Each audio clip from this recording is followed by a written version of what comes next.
Assalamu alaikum wa rahmatullah. Welcome to Islam Between the Lines.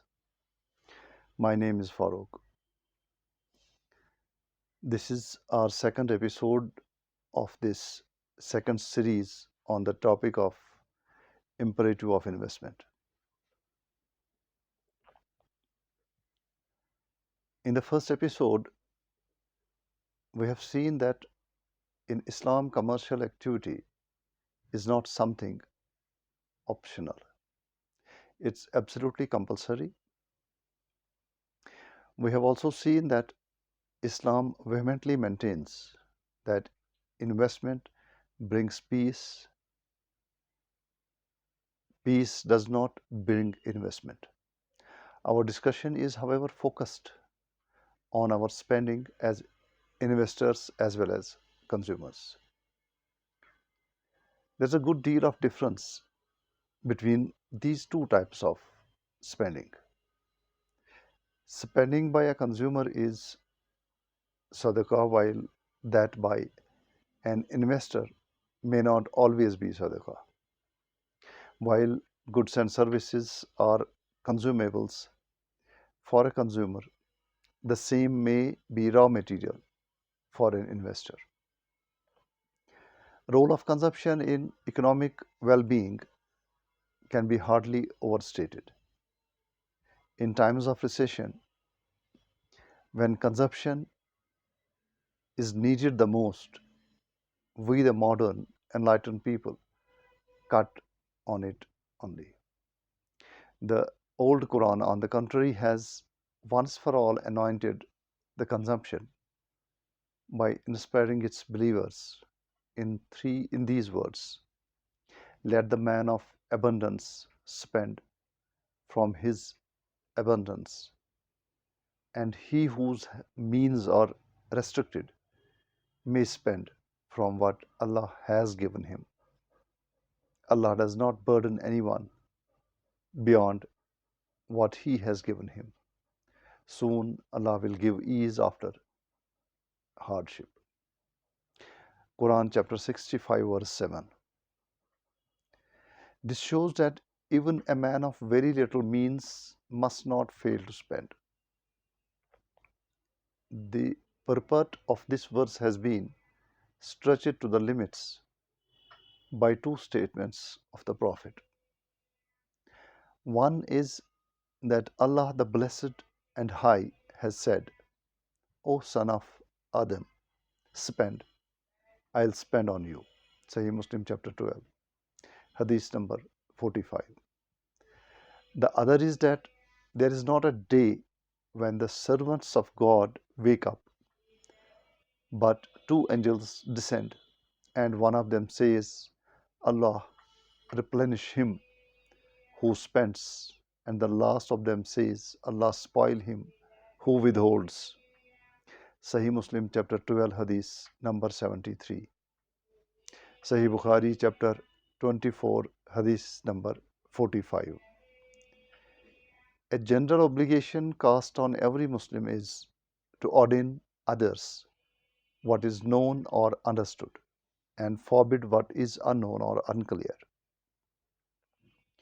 Quran chapter 3 verse 104, 110, 114. Chapter 7 verse 157. Chapter 9 verses 71, 112. Chapter 22 verse 41 and chapter 31 verse 17. This means that the Muslims should do and allow others also to do only what they know to be lawful or permitted, and they must refrain and prevent others from doing what is not known to them to be lawful or permitted. That is the fundamental guideline of Islam, meant to ensure certainty about all that the Muslims would engage in, and to rule out unawareness or surmises. Towards that end, a system of collective edification is put in place in the form of the weekly phenomenon of Friday sermons. Obviously, This power of commanding and forbidding can be wielded only upon those who are under the control and command of a Muslim. He can only persuade the others who are not under him or who are above him. Performing this general duty will create social transparency and obliterate unobvious behaviors. Apart from personal and private lives, everybody's social conduct will be easily discernible. However, Islam does not expect this to be the invariable social order of Islamic society. Given the natural tendency of human fallibility and loosening commitment. But the situation of this loosened commitment is awful, and its description and effect. It is mentioned in the Quran itself. Quote, O you who believe, you are responsible for your own souls. He who is astray cannot harm you when you remain guided. Unquote. Chapter 5, verse 105. On being asked about the purport of this verse, the Apostle of Allah وسلم, said, keep commanding what is known and forbidding what is unclear until you see avarice being obeyed and desires being followed and world being preferred and everyone having an opinion accepts his own opinion. Then you must worry about yourself and leave the people. For there will be after you days in which patience will be like holding an ember, and those who do so will have the reward like that of 50 companions doing the same. Jamia Tirmizi, chapter 47, hadith number 110. Sunan Abu Dawud, chapter 39, hadith number 51. A Muslim should realize his distraction when he finds himself wrapped up in his own self, and as a result of which he is not earning but is amassing wealth. He is unable to resist even the smallest desires. The world is the focus of all his actions, and he is so much impressed with his opinion that he believes it to be synonymous with Islam. The cumulative effect of all this will be that he withholds his wealth from others and instead round trips it within his own family circles. In encouraging Muslims to keep spending, Islam assures them about the returns thereon. Shaitan promises you destitution and incites you to lewdness, and Allah promises you forgiveness from Himself and bounty. Quran chapter 2, verse 268. This verse encourages spending even against the odds and for obvious reasons. Consumer spending makes the entrepreneurs to invest and stay invested, and at length of time, their investment not only increases but diversifies also. Nonetheless, it's noteworthy that although consumption is the fuel of economic progress, its engine is the entrepreneurs rather than the consumers. If thousands or hundreds of thousands of people gather at some vacant place, they will make a crowd.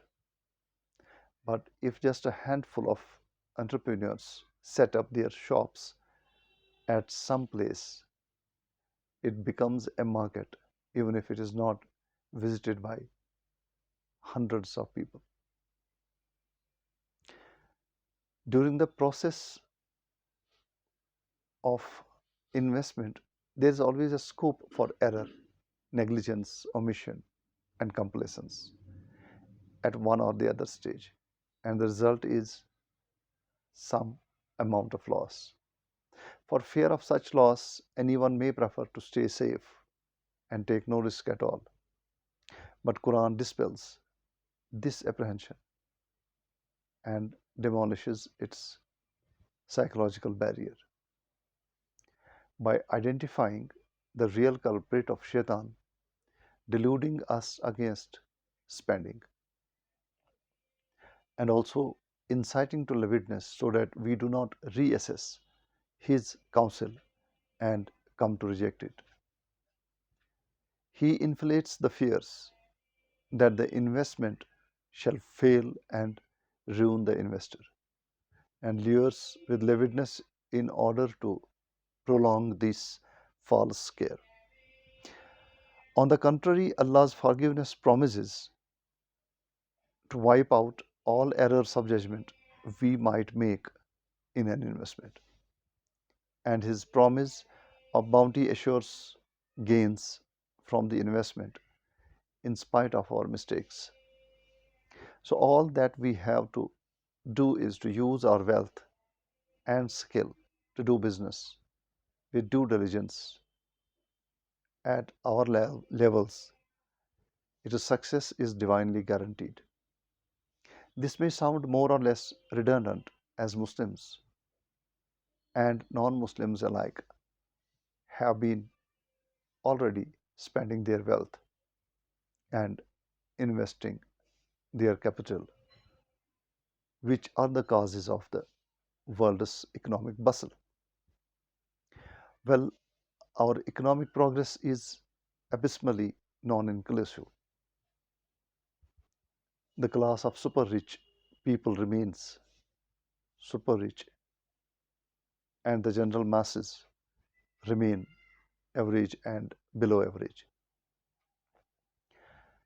Thankfully, the Providence has put the fortune on a circle of wheel that does not confine the riches to one place or one person. Yet this creates an illusion also. Those just enriched have reason and the means to celebrate, and we do notice their celebrations. But those impoverished are silently lost to the oblivion. While this is indeed natural, the difference between the super rich and the others is artificially induced. The imperial Great Britain had abundance of everything against the deprivation of its colonies. Rich America was solely American. Its neighbors are still middle class. During the last 4 decades, the People's Republic of China transformed itself dramatically, but at the cost of almost every other country. Big part of France's riches continues to be extracted from its erstwhile African colonies. Islam slams this kind of business in which your gain is dependent on someone's loss. That's akin to gambling more than it is to commerce, in which all the parties would be winners.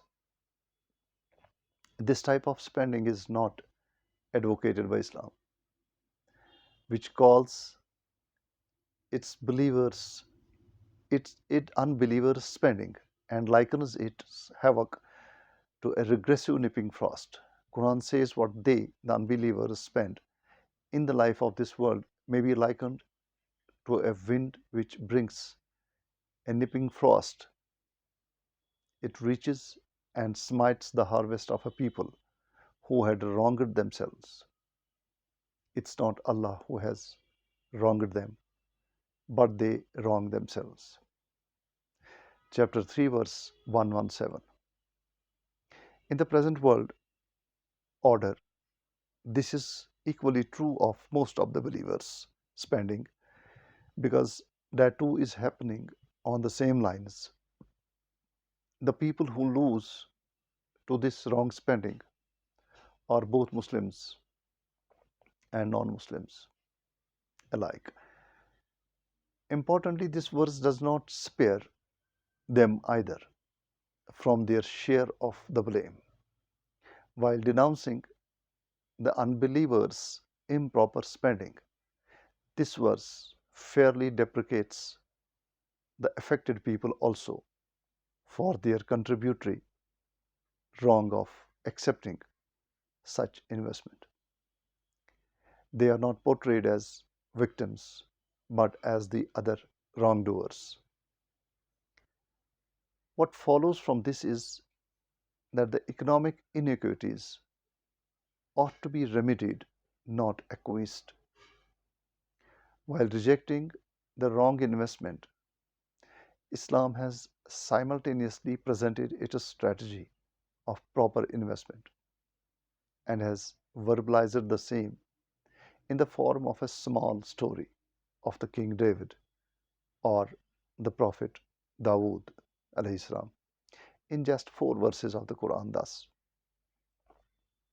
has the story of the litigants reached you when they climbed over the wall of the royal chamber? As they so entered unto Dawood, he was frightened of them. But they said, fear not, we are two litigants. One of us has wronged the other. So decide between us with truth and be not unfair, and guide us to the path of similarity. Verily, this is my brother. He has 99 ewes, and I have one ewe. So he said, give her in my care, and has overpowered me in argument. Dawood said, certainly he has wronged you in asking for your ewe to be added to his flock of ewes. And verily, most of the partners do wrong others of them. Chapter 38, verses 21 to 24. The context of these verses being irrelevant to our topic is left out.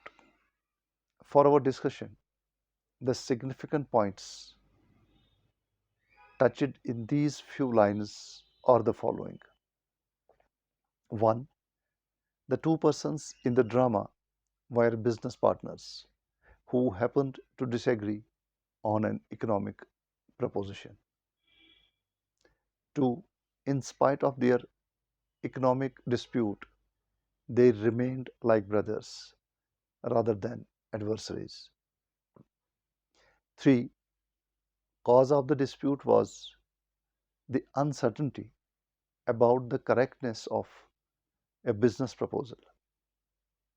The rich person asked the poor one to consign his only ewe to him for being reared along with his 99 ewes he already had. He was not asking for any outright transfer of the ewe. The argument looks plausible but somehow fails to fully convince the poor man. 4.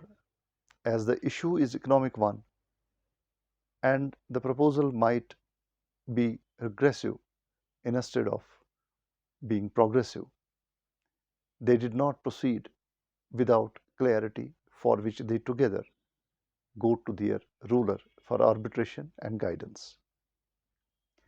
Interestingly, they demand guidance to the path of equality or similarity, which should be the essence of all commercial transactions and economic deals.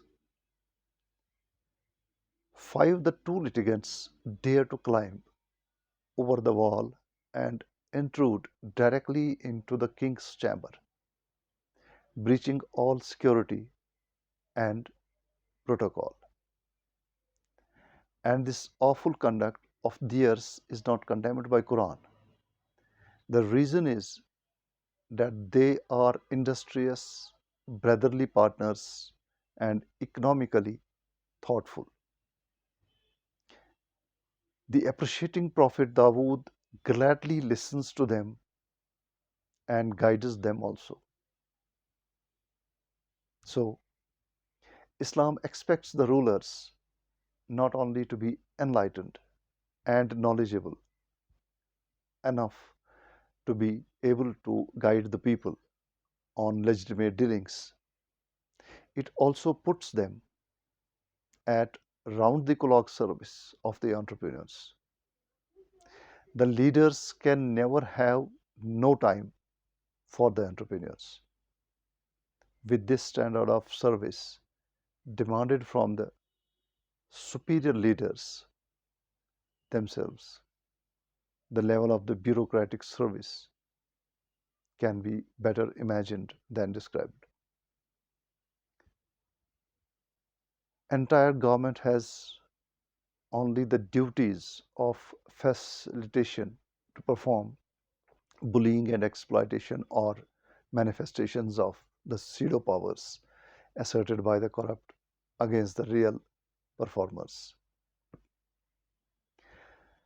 The level of knowledge expected from leaders indeed looks unreal, given the fact that the King David was one of the prophets of Allah, and all necessary knowledge was either revealed upon or divinely inspired to them.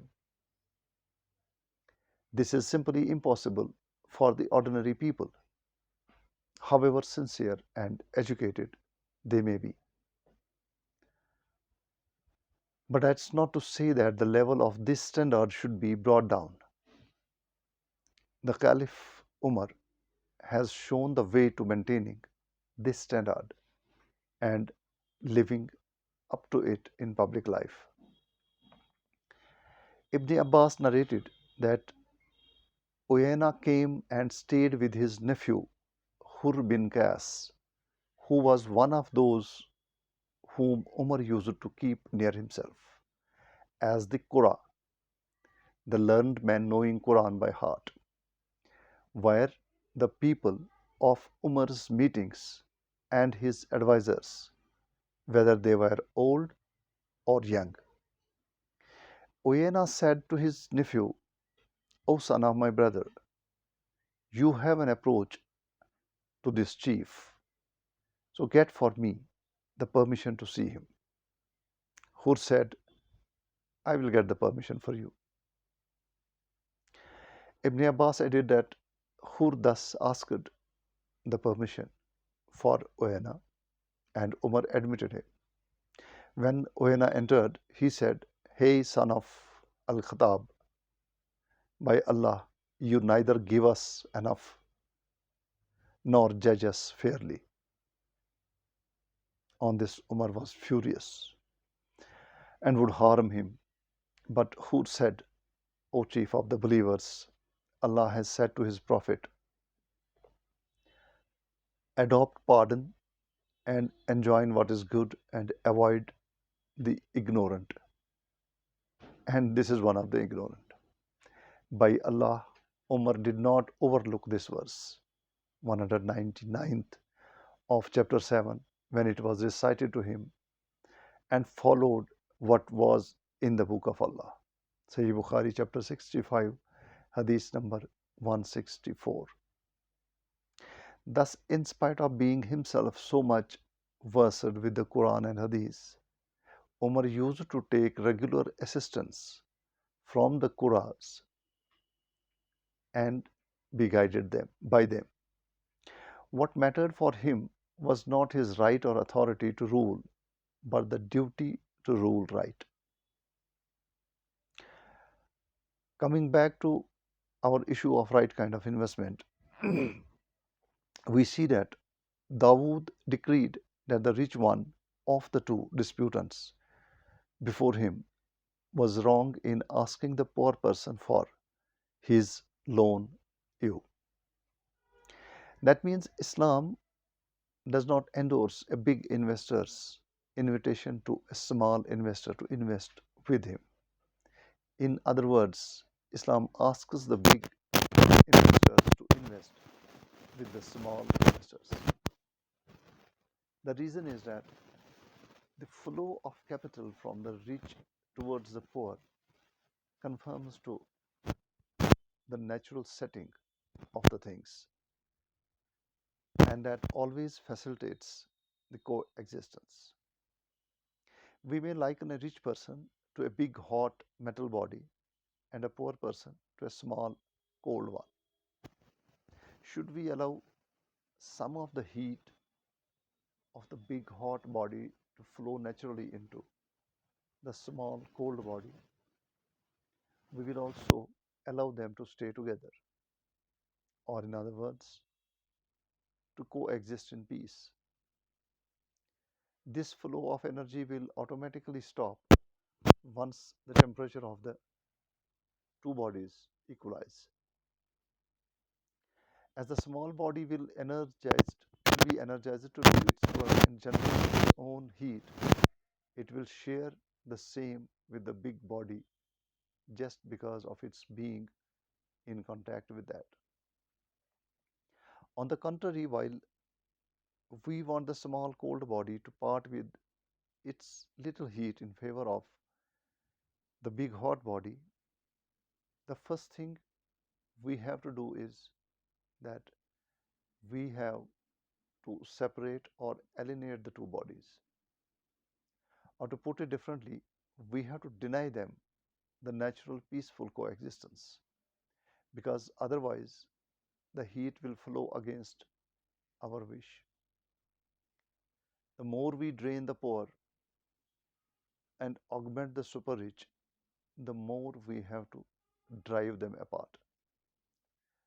So the ever widening gap between the poor and the rich is caused by the unnatural aggrandizement of the rich.